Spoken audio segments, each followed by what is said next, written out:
It's been a particularly busy time of late with government. Not only from last year did they publish their white paper into fixing the broken housing market, but more recently the call for evidence into the house buying and selling process. Now, we've spoken to you members, we've also spoken to other stakeholders to see how we can improve that process, and the meetings that we've had with MHCLG, formerly DCLG, have proved very fruitful, and the results of that call for evidence will, we believe, be forthcoming quite shortly. We know that not only the Housing Minister is committed to looking at this, the Secretary of State, Sajid Javid, but also Downing Street.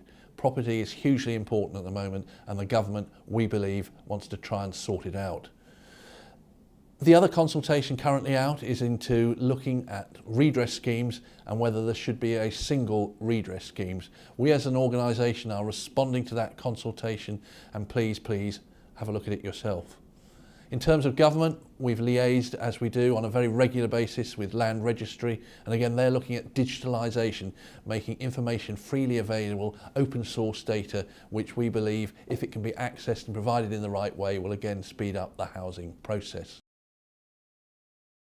McMafia, not just a television programme, but also a subject that's really rekindled the issue of money laundering. I attended a meeting at Portcullis House, which adjoins the House of Commons, just to look at that. Sadly, or not sadly, James Norton, the star of the programme, was in the roundtable meeting, and MP seemed to find speaking to him slightly more appealing than speaking to me, but never mind, we got our message across.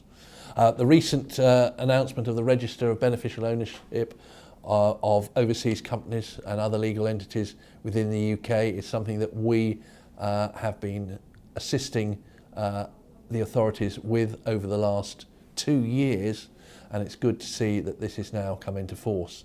And certainly when I speak to other countries, and indeed I attended a meeting of Transparency International in Brussels, where we had representatives from the United States, Canada, India, Australia. We in the UK are well ahead of the curve, and some of the things that we are doing over here, not only in terms of government, but in terms of our sector and our profession, have been looked upon as really the gold standard.